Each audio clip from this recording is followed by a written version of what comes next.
The Mackinac Center offers an award. It's not every year, it's only occasional, offers an award based on the Declaration of Independence, and those memorable words, our lives, our fortunes, our sacred honor. And we offer the lives, fortunes, and sacred honor to individuals who have risked significantly something of importance to them for the cause of liberty.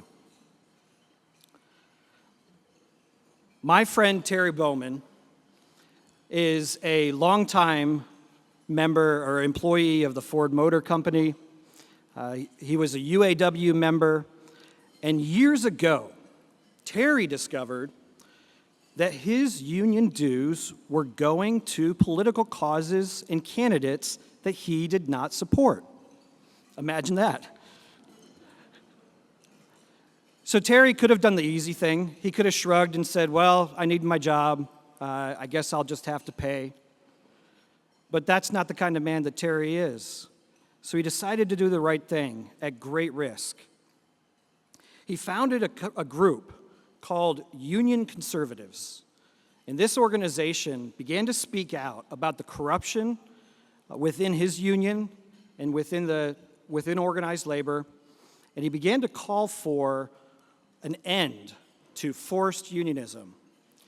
Terry called for Michigan to become a right-to-work state.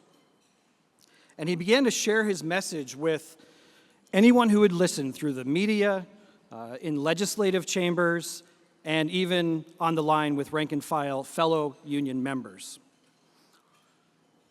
Terry's leadership in Michigan was so important that when Governor Snyder and legislative leaders, including House Speaker Jace Bolger, he's with us tonight, when they decided to tell the world that it was time for Michigan to become a right-to-work state, they asked Terry to join them for that announcement. Now, I know that we've had some setbacks here in Michigan over the last few years. No victory is permanent, but neither are our defeats. Our founders told us that we need to secure liberty with eternal vigilance.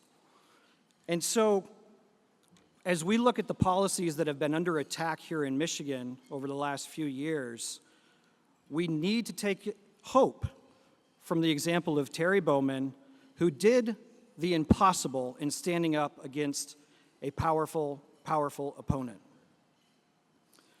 And when Michigan becomes a right-to-work state again,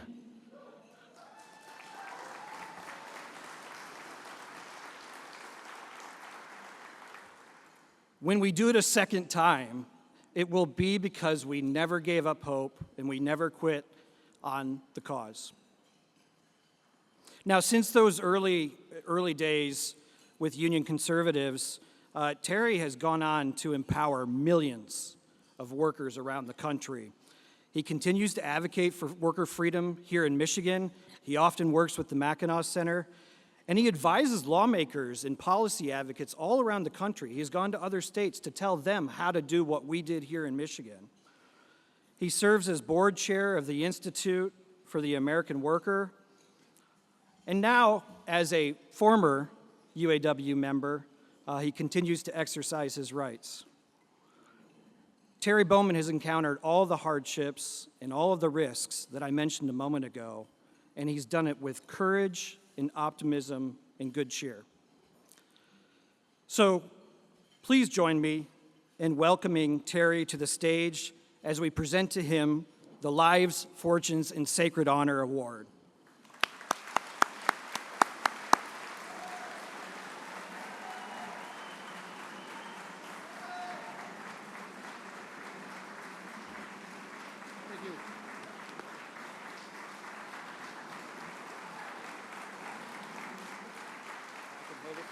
Okay.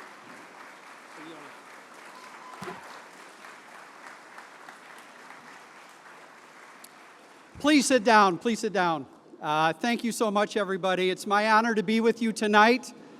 Unfortunately, my wife could not be here tonight. She's taking my place at a National Day of Prayer event. but I am blessed beyond belief to have my big brother, Tim Bowman, here tonight. Tim, where are you? Are you out there somewhere? And my nephew, Josh Bowman.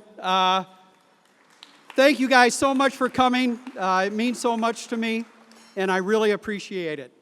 When I look at this award, it makes me think back of where my journey started back in 2009.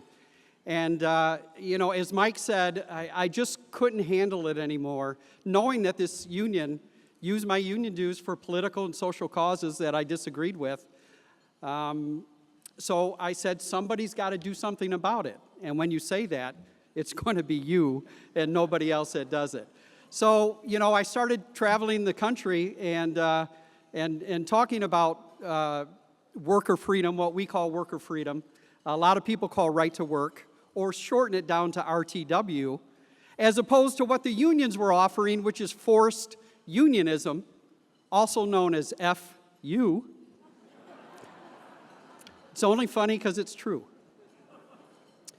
And along the way, I have met some of the best people I've ever met in my life, people that I trust completely, and people who have become lifelong friends, like Vinny Vernuccio over here, who has become, thank you, Vinny, one of my best worldwide friends, and has asked me to come along with him on the journey of Institute for the American Worker, which is just becoming the place for federal labor policy in Washington, D.C. So thank you, Vinny, for the friendship, and thank you for the support. And so many of those people I have met are in this room tonight. But Mike and Joe, I never thought I would be a part of a family. And when I decided to do this journey, the first thing I did was buy a household alarm system, obviously, to alarm my doors and my windows. But the second thing I did was to call the Mackinac Center. And ever since that call, you guys have welcomed this simple auto worker who loves to put America on wheels into your family. And I don't think that happens organically. I think that happens because of your and Mike's leadership in this organization. So I will look at this every time and look at it as my adoption papers. So I feel a part of the Mackinac family from here on out. So thank you so much, and God bless you, everybody.